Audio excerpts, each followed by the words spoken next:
Manchester's Ricky Hatton was the undisputed king of Las Vegas. A veritable modern-day Pied Piper, the hitman routinely took thousands of followers to the fight capital of the world. His success was their success. Not just a world champion, Hatton was a people's champion. But despite his everyman appeal, the seemingly happy-go-lucky lad from Hyde was a tortured soul, filled with sadness and self-loathing. This is the story of a man seeking redemption by returning to the hardest game of all.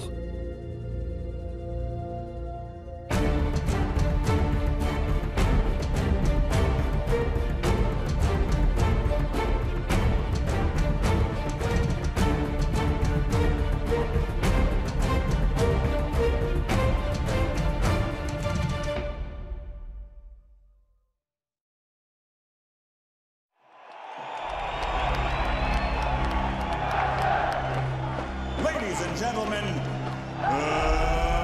let's get ready to rumble!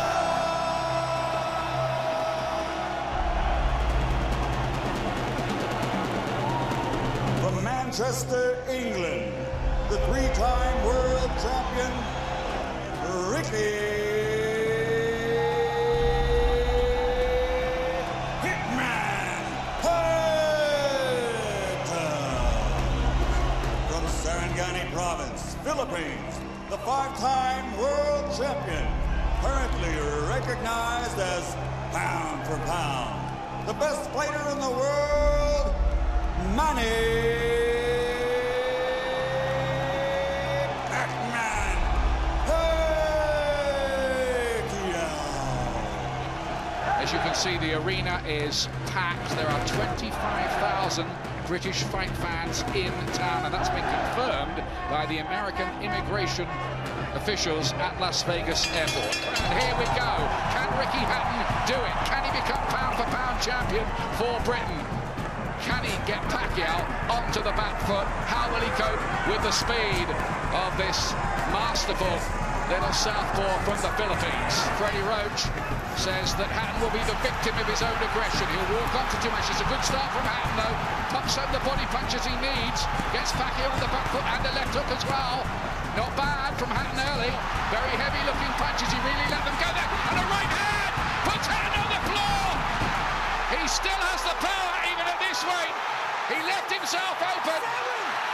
Ian, Ricky is using the same naive tactics he used against Mayweather. I don't believe this. He needs his chin down, his hands up, and he needs to think what he's doing here. But there's another right hand. Hatton's in trouble. He is in survival mode here. We're close to that. Now again. He's being caught here by a Pacific typhoon. Last 5 seconds of the round.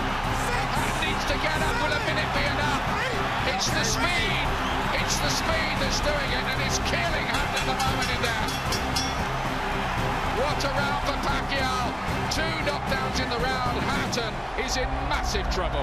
And if the second round's like the first, it might be the last round for Hatton here. Can it twist Hatton's way somehow? Well, Ricky has to come out himself to be effective. All the way from flyweight through to lightweight. Oh, that might end it. Massive left hand. Lays Hatton out. Do they need a count here? I think this is the end of it. It is over. Ricky Hatton's dream has died. Manny Pacquiao has taken him out in 2 rounds. He is still the pound-for-pound king. And it's a nightmare experience in Las Vegas for poor Ricky Hatton. Let us hope he is okay, because that was a big, big knockdown. His partner Jennifer is in tears, his mum Carol too. These are worrying scenes, Jim. Yeah, they're turning on his side just to make sure he's breathing properly, making sure he doesn't swallow his tongue. His eyes are open, but Ian, I don't really like the look of his eyes. That was a serious, serious knockdown. He collapsed to the floor. Doesn't look as though his eyes are focusing, Ian. He looks in a very bad way there.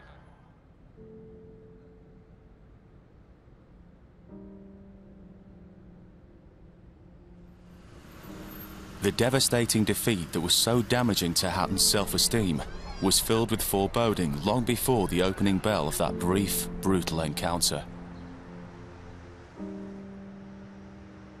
I think I knew probably about 12 days before the fight, to be honest with you. I went over to Vegas early with Floyd Mayweather Sr., my trainer, and me and Floyd had a great win, you know, against Paulie Malignaggi. We went to Vegas 6 weeks before. We went to Vegas 9 weeks before, I think, for the Pacquiao fight. And in doing that little bit extra, it was the stuff that ended up killing me. People that had been around me from day one, you know, my assistant coach, you know, my team, my family, you know, my brother, everyone was saying, wow, look, he's looking red hot, Ricky. Oh, we're going to shock the world here, I tell you what. And then 2 weeks after, you know, my sparring partners were not beating me up, but they were leading me a merry dance. I think my second to last sparring session, one of my sparring partners, he was only a lightweight, he knocked me down. And Floyd Mayweather, you know, went, stop the sparring, that's it, let's call it a day. And I sat on the ring apron and I put my towel over my head, and it was my dad, I think, come up to me, went, you all right, son? And I went, just leave me, Dad, leave me for a minute. And I was just sobbing and sobbing and sobbing and sobbing. This is 12 days before the Manny Pacquiao fight.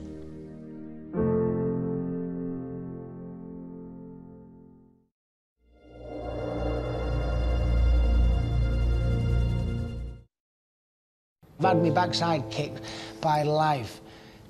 I think it started round about the Mayweather fight. I think I got beat, and then I come back for the City of Manchester Stadium fight. I fought Lascano, wasn't too great. Then I split up with Billy Graham and went to Floyd Mayweather Sr. I had a great performance against Paulie Malignaggi, and then I fell out with Billy. We ended up in court, and that was down. Then I fell out with my parents, and that was down again. And then the Pacquiao fight come, and I was down again. And it's like, you know, everything that had come so easy for me, my whole life and my whole boxing career, I just had no enthusiasm to do it again. And in that 2.5 years, I tortured myself. You know, no, I can do it, I can come back, I can give it one more go. And the truth was, I couldn't. My girlfriend would come home from work and just find me sat there crying with a knife at my wrist. The problems start off that big, and then they all add up, and then before you know it, you're just like a runaway train. And as a man, I just fell apart.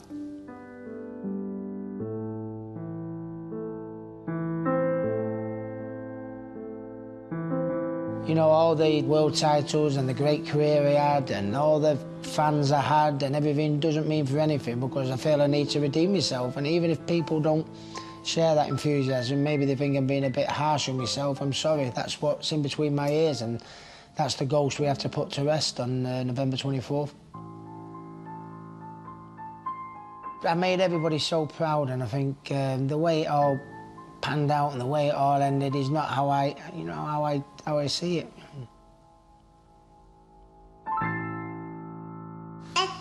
Who is it? I don't want you breaking it.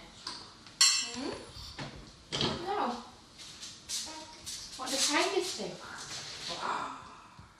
He was 2 years older than me at primary school, so I knew of him, but I think you only really know your own age at that time.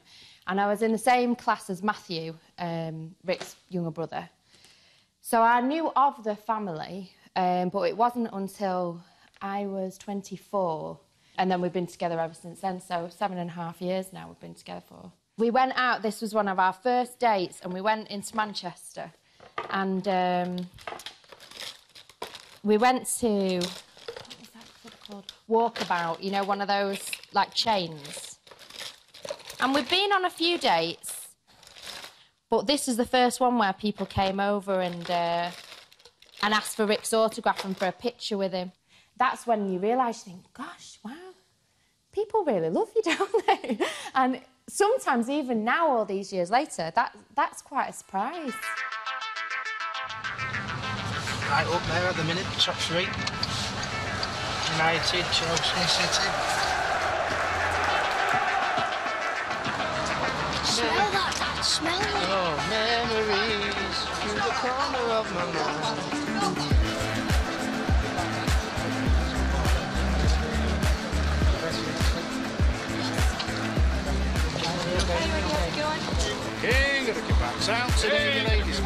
I think a lot of people were a bit worried about him coming back, but having seen the shape he's in, he looks in good shape.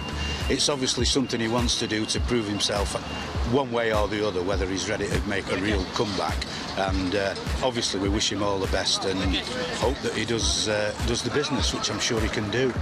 Sometimes it's better the devil you know, but hopefully, and I say this now before the fight, he comes back and he does what he needs to do to put his demons to bed, and that'd be lovely for him and maybe lovely for us all. Ricky, all right, mate? No problem, all right, Ricky, all right. He stands head and shoulders in boxing above anything I've ever known, and that goes with all your global boxing stars. Forget, you know, your Floyd Mayweathers, your Manny Pacquiao's.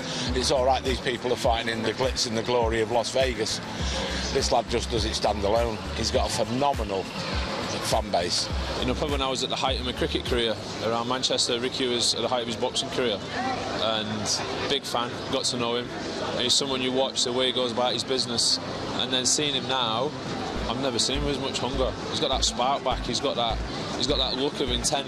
You know, hopefully this is the start of more big things for Ricky Hatton, because you know everyone in Manchester's proud of him, and he's got a few things he wants to do and a few things he wants to conquer.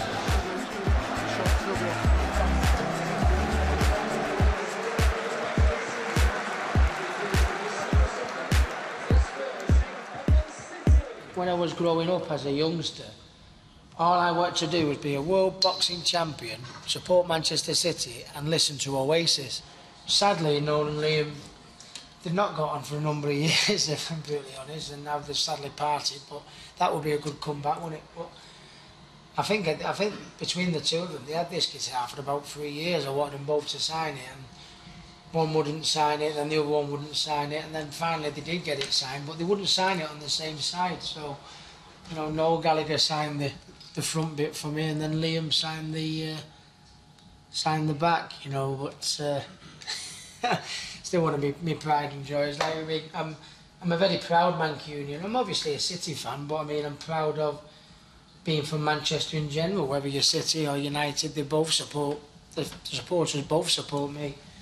But I always grown up being wanting to be a world champion, listen to Oasis and, you know, support Manchester City. When you think I've had Noel and Liam carry the belt in, you know, I'm proud to say they're my friends. I've boxed at the City of Manchester Stadium, became a world champion. With everything I've done, I still feel there's one more journey for me, and that's to make up for all the bad things I did.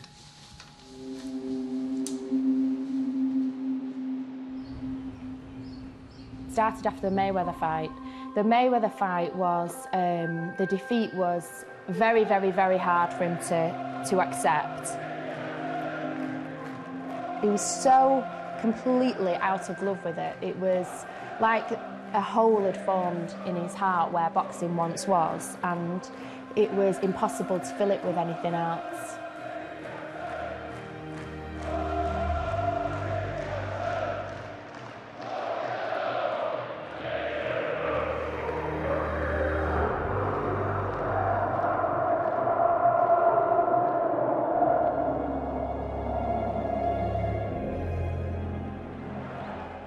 With him coming home and being drunk with these periods.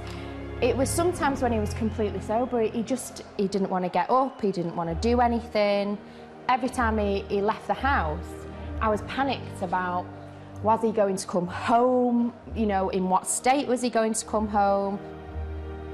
Seeing your partner so upset and you not being able to have anything to cheer him up or do anything. I think because I haven't suffered with depression, it's very hard to get your head around how the other person's feeling, and it was difficult because he couldn't explain to me exactly what it was.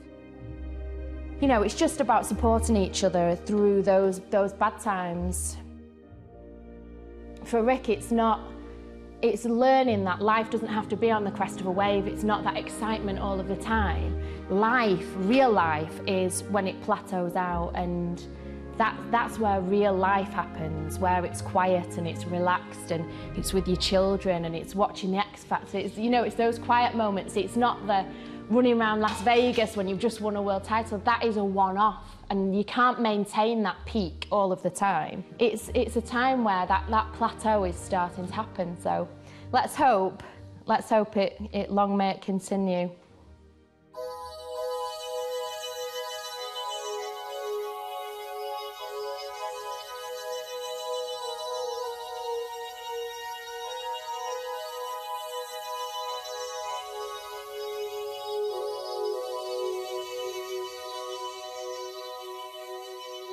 After 3 years out of the ring, Ricky Hatton resumed the Spartan life of a fighter in training with a renewed focus of purpose. Perhaps the most crucial relationship in a boxer's career is the bond with his trainer.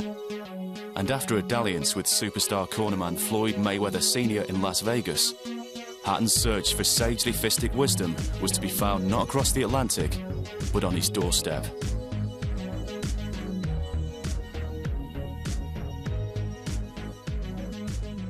I got a phone call just out of the blue off Ricky. He said, I'm thinking about fighting again, Bob. Will you come down to my house and I'd love you to be my trainer. So I did. I went to his house. He said to me, would you like a cup of tea, Bob? He's a lad next door into Rick. I said, great, brew up, I'll have a nice cup of tea with you, Rick. I said, but before we start, just tell me, I'm on my own with you, why are you doing it, Rick? You've got a lovely house, you've got loads of money, everyone loves you, why are you doing it? He said, Bob, to redeem myself. I want to redeem myself, I need a second chance. And when I looked at him, I knew he meant it. I knew it wasn't about the money, and I thought, that's the right reason. I didn't want him to say, I need the money. I can honestly say, if he had said that to me, I'd have said to him, don't bother.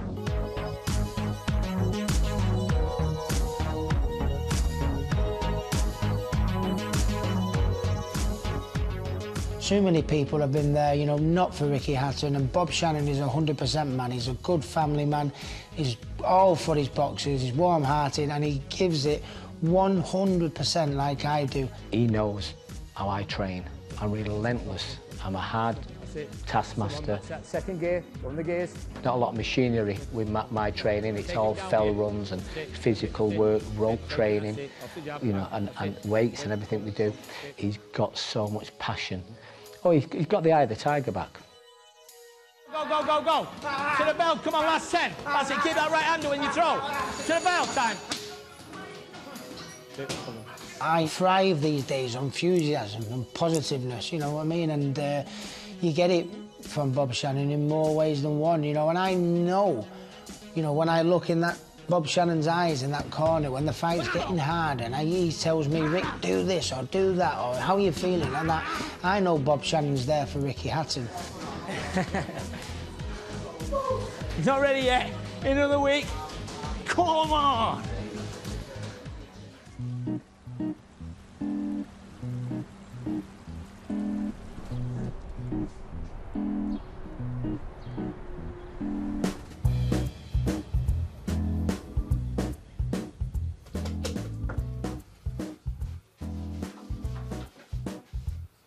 This is my day job. I leave the house for 7:15, get to work for 7:30 every day. It's a build up to Christmas, as you know, and I'm in big demand, and it's my busiest time of the year, Christmas. And I never let anyone down. That's me. I know him as a painter because he paints, lots of my friends' houses. So he was recommended highly to me, so I asked him to come and do the study. So this is a bit of a shock. I don't tell most people what to do. I don't tell my fighters that I've been working hard for 8 hours painting on my own, because they probably think, oh, I can't believe you've still got a load of energy left. But it's because I really enjoy what I do. It gives me that second wind. I think if anyone does any decorating, I think they would say to you, it's very relaxing and you tend to daydream a bit. And today I'm reflecting on Ricky Hatton last night when he sparred. He did some great moves. And I'm thinking, no, he's not. And then I look again and think, well, he didn't do that right. So I've got to go to the gym tonight and work on that. Well, it's a bit late for me, but it's 1:10, so I'm going to only have 15 minutes rest. I don't have a lot. Right, let's begin work. It's time to work now, isn't it?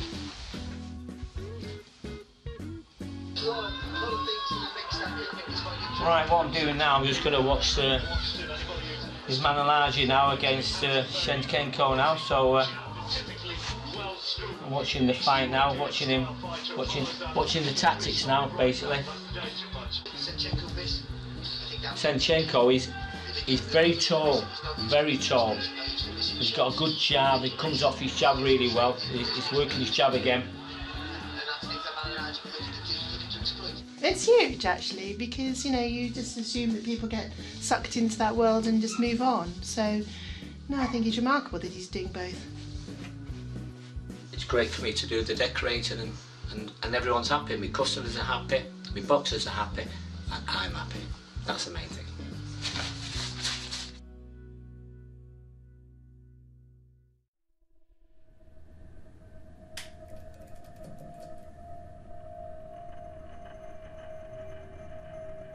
It was destiny for me. I just said to Ricky, I need it as much as you do for my family, a legacy. I've got to leave a legacy. Remember my father and my lovely son Robert, who was a youngish cornerman. We had to tell a white lie, I'm sorry, but we did, to get him his corner's licence. He was only 17 and we said, oh, he's 18. It killed me to lose somebody I love so much. And it killed me to see my lovely wife crying like she does, and we still cry. I think about him every day as a family, you know, and it hurts deeply.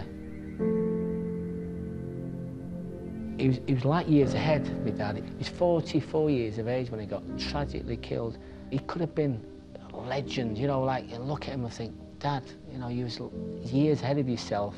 You trained from great fighters. And I look at him and think, I can't let that go. I can't let all that years of hard work in gymnasiums, I can't let that go. I've got to carry that name on and tell people how good he was. That's the burning thing for me.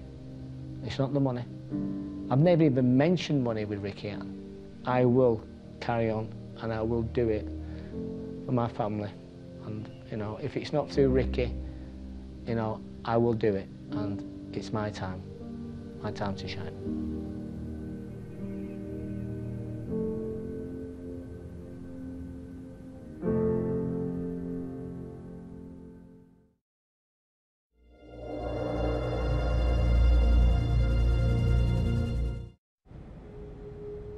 Come on, Ricky, dig deep all the way to me now. Come on, all the way, Rick. Come on, Ricky, all the way, push.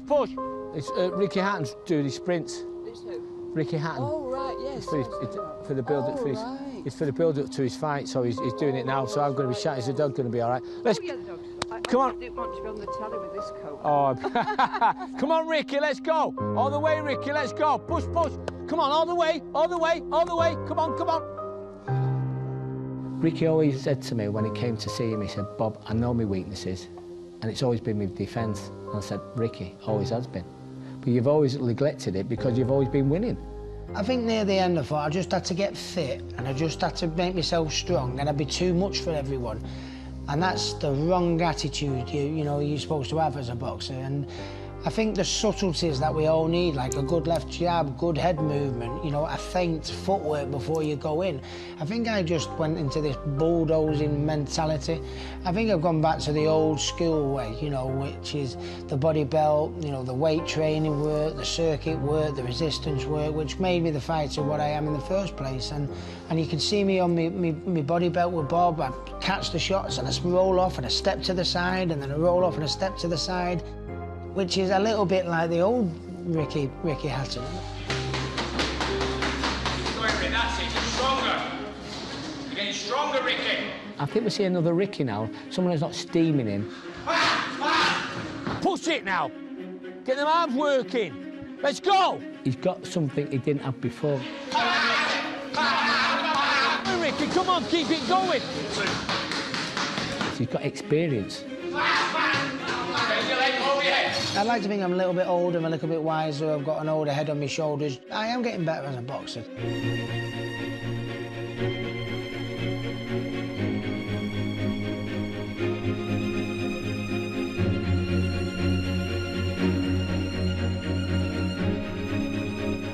What this body has gone through, from walking around the 15 stone mark to, weighing in on November 23rd at 10 stone 7, that's 4.5 stone. That's a lot on the body.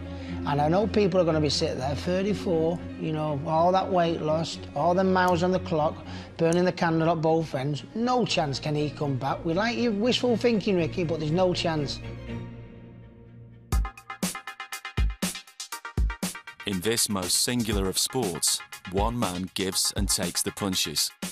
But every boxer requires a support team to prepare him to fight. And in Hatton's case, manage his expanding business empire. Doctors booked. House seconds done, security we're doing, Rip's done, ring girls done. We need to pick the girls. Is that what we're going to do today? Yeah. I don't want nothing to do with that. I don't want nothing to do with that. Oh, like that.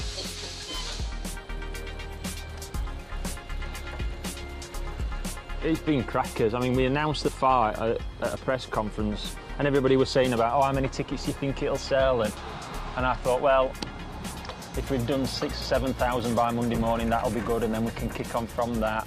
And we announced the fight at 11 o'clock. I think the tickets went on sale at 12. At 7 o'clock at night, it was like 13,500.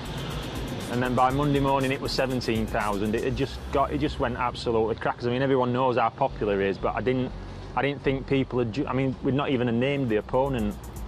You know, sometimes you can put a great card on, and if you get 3,000 or 4,000, you're lucky. I mean, that's a good night in Britain at the moment. 3,000, 4,000, they're good numbers, but he just absolutely obliterates. He just obliterates all of that. He just smashes them at box office. When I've had phone calls about his comeback and oh, well, if he boxes here, then we can pay him this. It's not a commercial venture for him, this fight and this comeback. He's doing it because he wants to do it. And he's, as far as I know, he doesn't need the money. I don't think he does anyway. So he's doing it how he wants to do it. And I think that's something that perhaps gets lost. People think, well, he must be doing it for money, or well, if we offer him a bit more to do this, he'll do it because it's just business. Where for him now, it's not business. He's doing it for his own pleasure and his own satisfaction.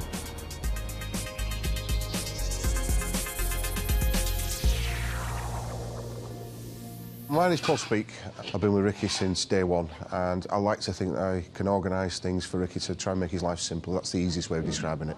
He came into the gym in Salford when we had a gym down there with Billy Graham, and he was a really nice, well-polite, well-behaved young man, and nice guy. And then, obviously, one day what happened was I went, because I know him as Richard, I don't know him as Ricky, so I said to the guy, I said, where's Richard? He went, he's in Cuba. I went, what's he doing in Cuba? He said, he's in the World Games. Oh, right, OK. And every day we got a day-by-day breakdown of what he was doing. And then, obviously, as you know, he won a bronze in the World Game. And that's when I became aware that he was a pretty good amateur boxer. It's chaotic today, lots going on. You've got Mark the photographer, you've got Mel, Susie Wong, who made Ricky's shorts. The plan is, if it runs smoothly, when Ricky comes in, we show him his shorts. Hopefully, we struggle like mad to get good shots of Ricky when he's down on the weight, but this time, you know, he's been on the weight for a while, so this is a great opportunity. See what he thinks with the new style short shorts. Wow, they are short, aren't they? Change for Ricky Hatton, obviously. Yeah. Everybody's used to him with his long shorts, but he's gone for something new, so hopefully he'll like them.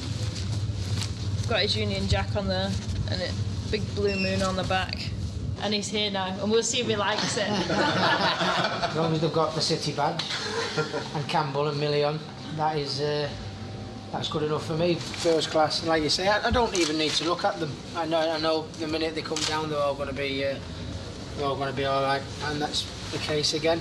Absolutely brilliant, first class. Boxers want to keep up with the fashions. Everybody's got a certain style now. You know, they want to look slick or they want to look sparkly. You know, they want all the bright lights. So I think it's important, you know, you've got to look good in the ring. You see Ricky now, he's put himself through hell, lost all this weight, and it's a big occasion to put the shorts on and think, yeah, this is right, it's fight time now. And that's how they feel when they pick up the kit, when they design the kit. They're getting in that mode for the fight. Put your hands, that's it. It's a good idea, chop your hands. I've done that all my life. Yeah, I've got my horrible head on now, you know, I just want to really... I want to just see me, you know, my kit there, you know, that I'm going to be walking to the ring on the night, Blue Moon's going to come out. Now I just want to get back to doing what I do best, which is cracking some ribs, hopefully. It's just getting more real every day. Is it? What 10 days to go? Shorts, there'll be all sorts of things going on now. The media will get faster, and tomorrow we've got Senchenko coming. It's here now, isn't it? It's just about, what is it, 10 days, is it? Yeah, it's real, very real.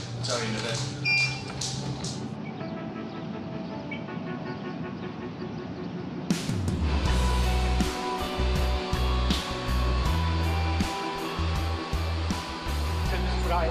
Hi mate, pleased to meet you. You alright, pal? Yeah, great. Is this what's on the press now? Yeah, this is where we're up to now. So cool, quality. My name's Brian.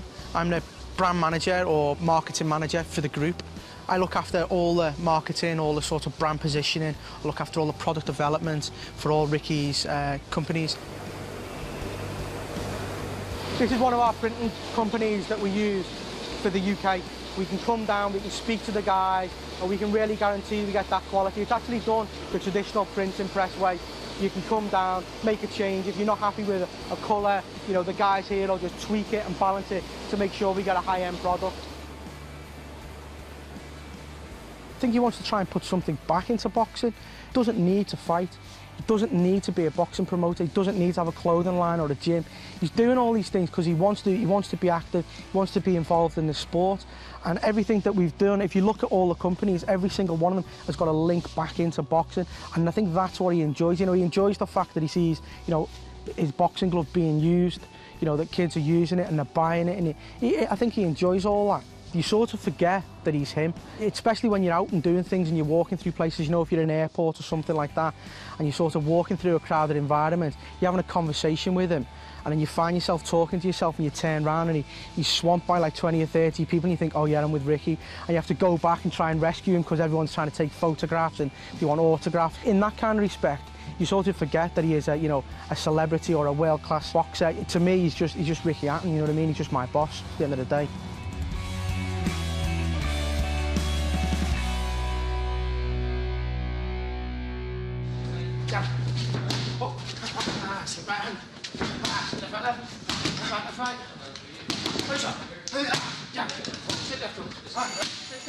Well, my name's Mike Jackson. I've heard all the jokes. I'm Ricky's assistant trainer. We've got a small stable, but that's by choice. And I'm also involved in Rick's preparations for his forthcoming fight. It's not bad. If that lands, you know 9 times out of 10 you can throw that. If you look around this gym, he's had a fantastic career, but he'd be the first to admit it could have been better because he never concentrated on his defence, and that is boxing. My opinion, your opinion, anyone's, doesn't matter. I didn't want him to do it. So be truthful and he'll tell you the same. I was like a lot of other people, and I was of the opinion, well, you've boxed Pacquiao, you've boxed Mayweather. OK, you didn't win, but they won't fight each other, and he's been in them both. You play football, you play darts, you don't play boxing. You've got to have the whole picture of a boxer.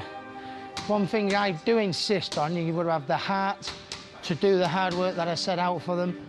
You've got to have the technique, you've got to have the desire, you've got to listen to the advice given. That was one of my faults.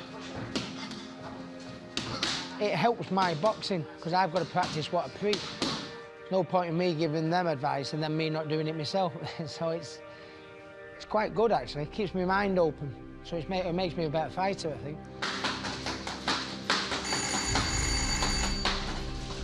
Every day of your working life, you're in the gym, and whether you're going for 4-rounders, 6-rounders, European titles, or, you know, making a comeback, in my case, you're all striving towards the same goal, which is to win at whatever level you're at, you know, so it's good. It becomes your family. You help each other out, you cheer each other on, you give each other advice. It's the hardest game in the world, you know, so to do it without having a smile on your face at times, you know, is hard work. You know, anything you do in life, you know, you've got to be able to enjoy it as well.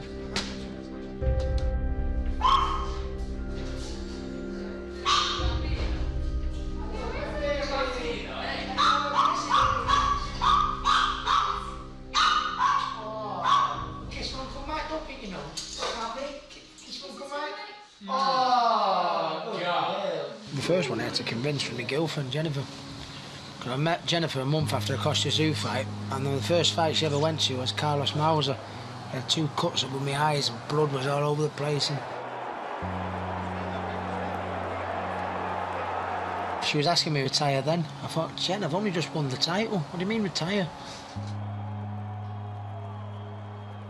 I don't like boxing. I like the fitness that people can achieve through it and the dedication. I've come to respect that greatly. I don't like the violence of 2 men fighting. Certainly not watching my partner box. That's the hardest bit. During the difficult times in the fights, when he's holding onto his opponent, he looks and he has had eye contact with me. So I try and be ready for that moment for him to say, yeah, you're doing great.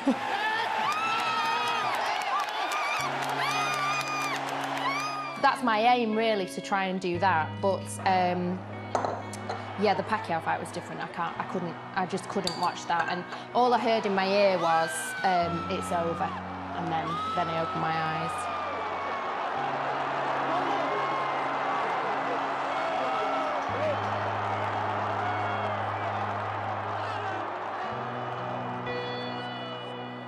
To lay me out like that, it's not nice for any girlfriend or any family member or even mate, friend to see. So I had to really work hard on convincing her. Well, I've done it. You won 4 world titles, you boxed at Vegas, you boxed at City, you fought Mayweather, you fought Pacquiao. They're the best pound-for-pound fighters in our recent years. Why are you doing it? Well, it doesn't matter how many people say, you know, oh, you're great, you've done this, or you were a great fighter and you did this and you did that. I feel I let everyone down in them 3.5 years. So it doesn't matter what they think, it's what I think between my head, you know. This fellow on my shoulder every day says to me, you're a failure, you let everyone down, you've done this, you've done that, you know. So for me to get rid of him, it's something that needs doing, and it don't matter what he thinks. It's what I think and what I have in between my ears. And if I need to come back and do it in order for me to move on with my life, not my career, my life, that's what I need to do.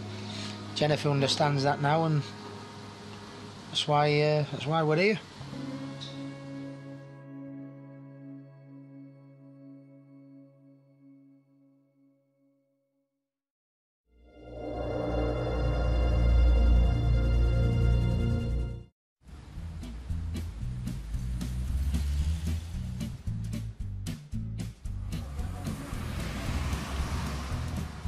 Hey, Ricky, ready for the fight? Yeah, it's going well just this last week. Probably be tough this week. I'll be about featherweight by the time I get this off. Done Ricky's hair since he was about 12-year-old, known him for a long time. Great lad, good customer of mine. Very quiet lad, really, but he's all right. So you ready for it then, yeah? All right, yeah. I was a little bit worried that, you know, because I knew I definitely wanted to come back. I had a feeling the minute I started running and sparring and doing the circuits and dieting, I thought maybe it might start getting a bit tough there, so I forgot how hard this was. I think he'll do well. He said he's up for it. I think he'll do really well. Thank you. Cheers. Cheers, mate.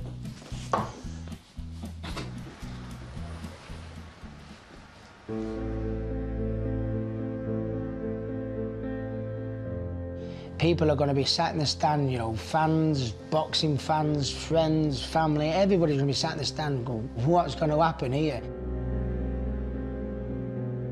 Is he going to be the same again? Is he going to get hurt again? Is it going to be a Manny Pacquiao revisited? Can he roll back the years? Everybody's going to be sat there like, you know, what's going to happen?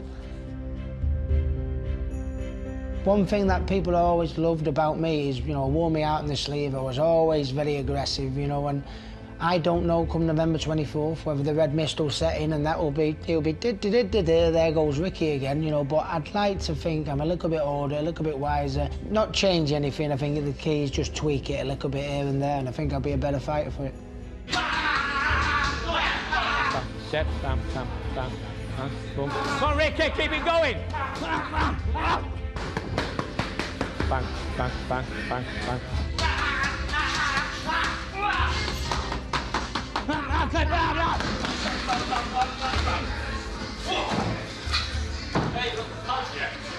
It's up to me now, in that corner, for that minute, to make sure them dreams come true for him.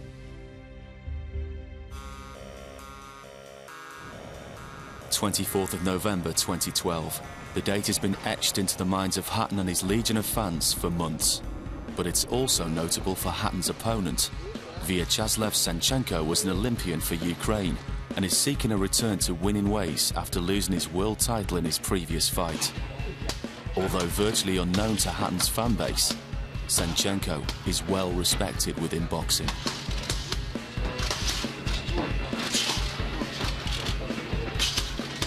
His style is made for me and my style is made for him. I think it's who can get the game plan together and get the right tactics right and get off to that good start.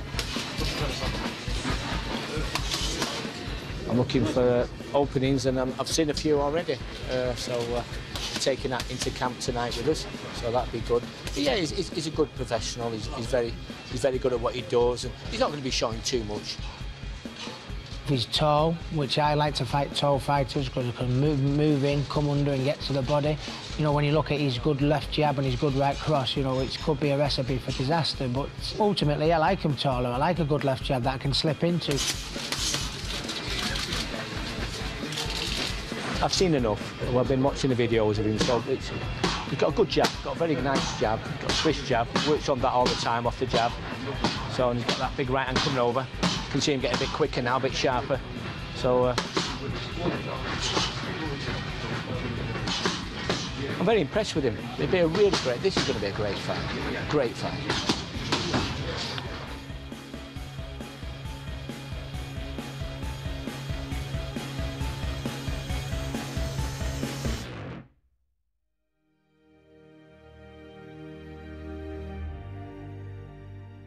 It's not a comeback in boxing, it's a comeback in life for me, to be honest with you. You know, from the Ricky Hatton that everyone used to see me in the corner of the pub, or, you know, dead miserable and sad and feeling sorry for himself and suicidal.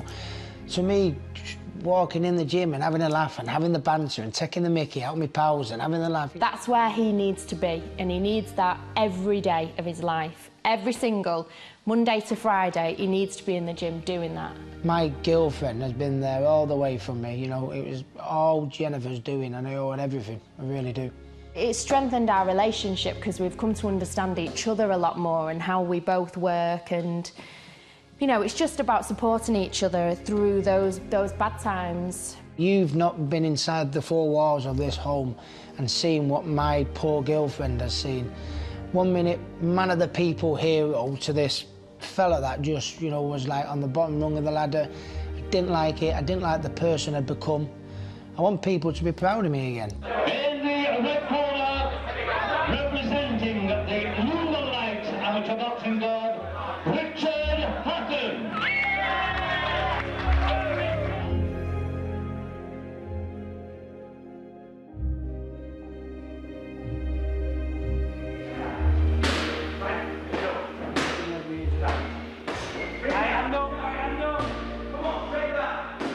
I think this time he's going to redeem himself and show the public he's back again.